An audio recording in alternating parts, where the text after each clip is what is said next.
everyone, it's Mark Goodacre here. Welcome to the NT Pod, a podcast all about the New Testament and Christian origins. It's episode 68, and today we're asking, what's the best beginning point for studying the historical Jesus?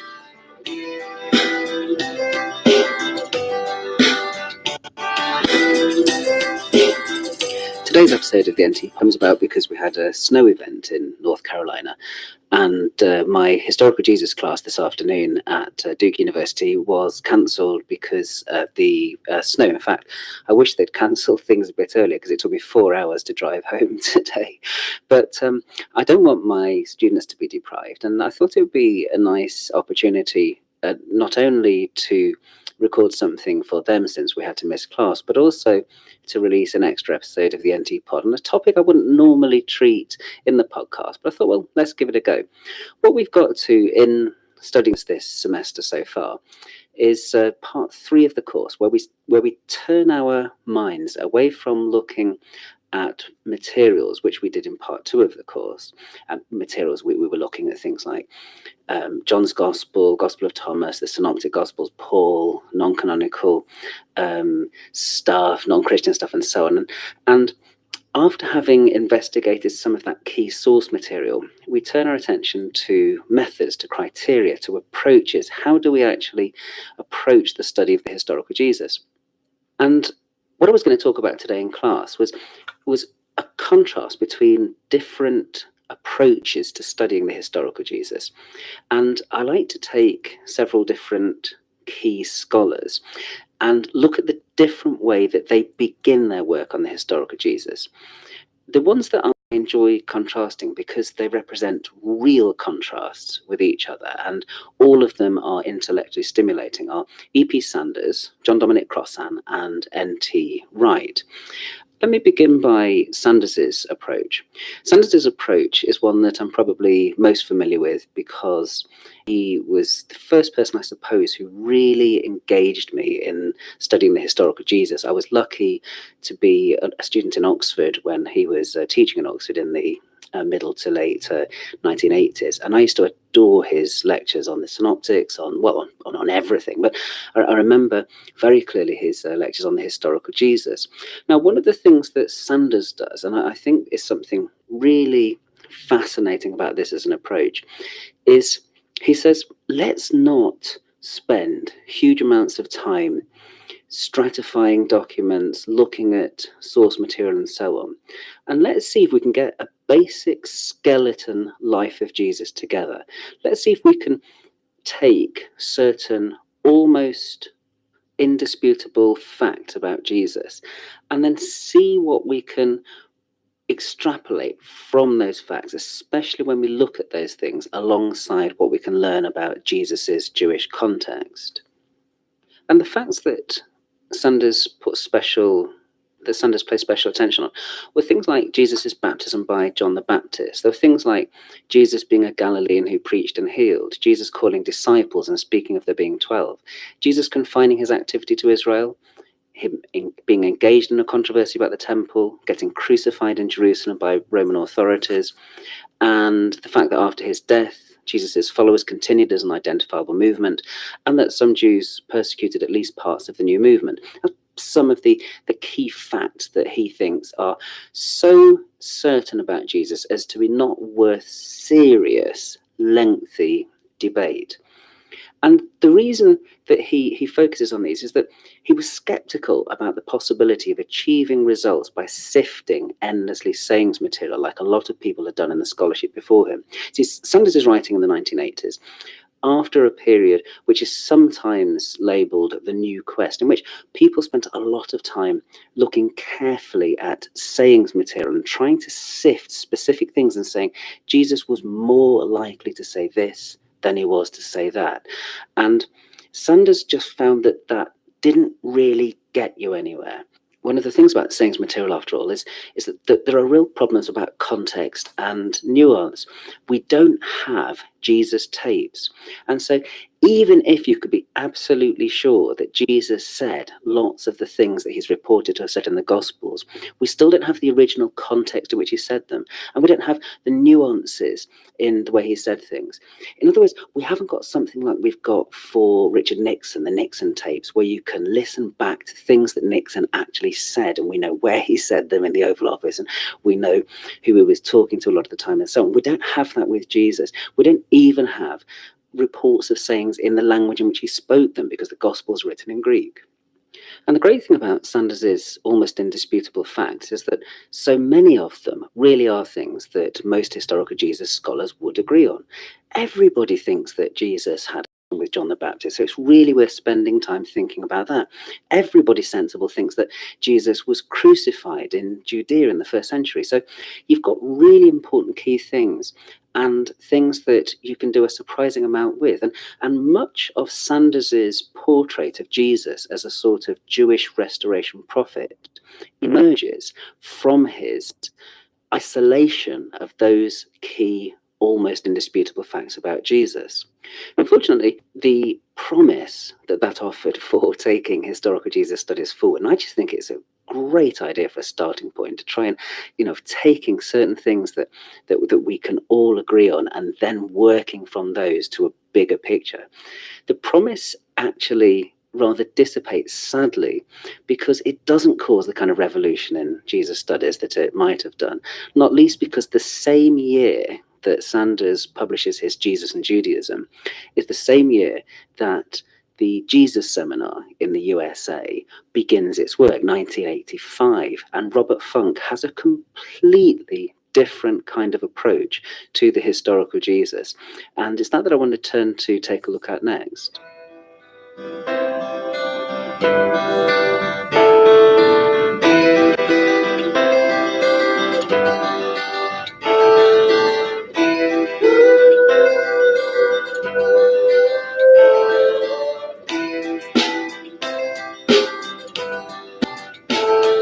Now, I remember E.P. Sanders in lectures talking occasionally about the Jesus Seminar and the fact that Robert Funk had invited him to be a part of it, like he had lots and lots of scholars all over the world. But Sanders didn't want to be a part of it because he didn't feel that there was any real chance that we could get really good, reliable data about Jesus by sifting sayings again, by going back to the idea of sifting sayings. And that was basically how the Jesus Seminar began its work. It got a whole group of scholars together, and it took every saying of Jesus that you find in the 4 canonical Gospels plus Thomas, and it went through them and analysed them and tried to work out which ones it thought was definitely authentic and which ones weren't. In fact, it even had a grading system and a voting system. So you made you voted for a saying red if you thought Jesus definitely said it, black if he definitely didn't, grey if he probably didn't, pink if he probably did. So they have this kind of gradation system, and a lot of people kind of made fun of it at the time. But why not vote on these things, and why not use that as an interesting new way of developing your thinking about something like the historical Jesus? But emerging from the Jesus Seminar, and undoubtedly its most intellectually exciting and stimulating member, was someone called John Dominic Crossan. And Crossan really works up this basic approach into something more sophisticated and more nuanced in his book, The Historical Jesus, which was published in the early 90s. And Crossan's book could hardly be more different from Sanders's. It almost in every respect, the two are contrasting figures. And disappointingly to me, I remember when I first picked up Crossan's book, and I'd remembered people enthusing about it. And I was really disappointed as a student who was a big admirer of E.P. Sanders's work, to find that Crossan didn't engage with Sanders at all. It took me a long time to kind of get my head around that. He just mentions him once at the beginning of the book. But Crossan is doing something very different from Sanders. And for Crossan, beginning with Jesus's sayings, that's the way to get to the true heart of historical Jesus study. And what Crossan does is he goes through that whole Jesus tradition, just as the Jesus Seminar had done, but with a bit more detail and a bit more kind of nuance of points. And what he does is he tries to stratify things so that he gives priority to the sayings that he thinks belong to the oldest strata in the Jesus tradition. So one of the ways that he does this, one of the ways he achieves this, is he prioritizes sayings that come in Q and Thomas. He's a big believer in the existence of Q, and he also believes that the Gospel of Thomas witnesses to lots of important first century Jesus sayings. And where Q and Thomas agree with each other, then we've got a common sayings tradition that can really help us to understand the historical Jesus. So the question that Crossan repeatedly asks is, what document does this saying come from? What strata in that document does it come from? Is it early? Is it late? And is the tradition singly, doubly, or multiply attested? They're the really key questions for Crossan. So to give an example of something that he regards as bedrock, he would take something like the first beatitude, which comes in Matthew 5:3, Luke 6:20, and the Gospel of Thomas 54. And that's the beatitude, blessed are the poor, for yours is the kingdom of God, in the Lucan version. And he says that the fact that this occurs in the earliest stratum of Q, as well as in the Gospel of Thomas, means you have two early independent witnesses to this saying. And he feels then that that is really getting you right to the heart of what Jesus would have preached. So what kind of approach works better? Does the Sanders style approach work better, where you talk about indisputable facts, or does the Crossan type approach, where you're sifting sayings material, work better? Well, I suppose regular listeners to the podcast will know that I am skeptical of the existence of Q, and I'm also someone who believes that the Gospel of Thomas is familiar with the Synoptic Gospels. So you'll probably not be surprised to hear me say that I think that the premises that go into Crossan's historical Jesus work make it difficult for me to agree with him that something like blessed are the poor is bedrock historical Jesus stuff. I mean, I think that if you take something like that, take the first beatitude, then what you have is you have a beatitude in Matthew, blessed are the poor in spirit, which Luke is familiar with and characteristically reworks in it, so that we have blessed are the poor, and he has this kind of eschatological reversal thing going on with woe to the rich, which very, very characteristic of Luke.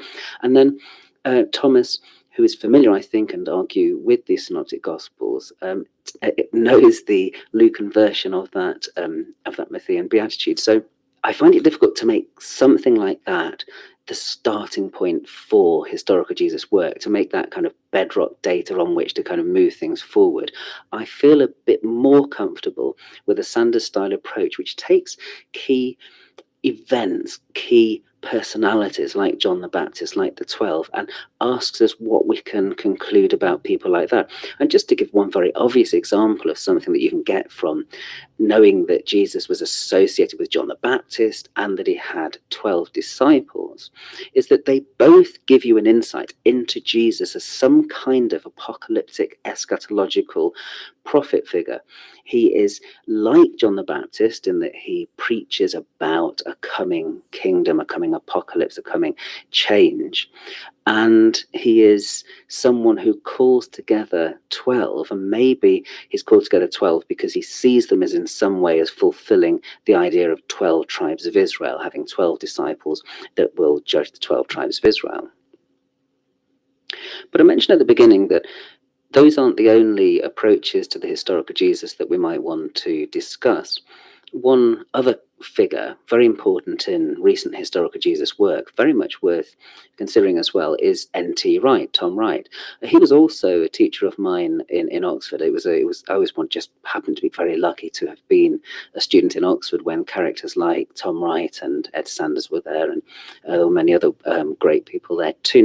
Now Tom Wright has a very different approach from both Crossan and from Sanders.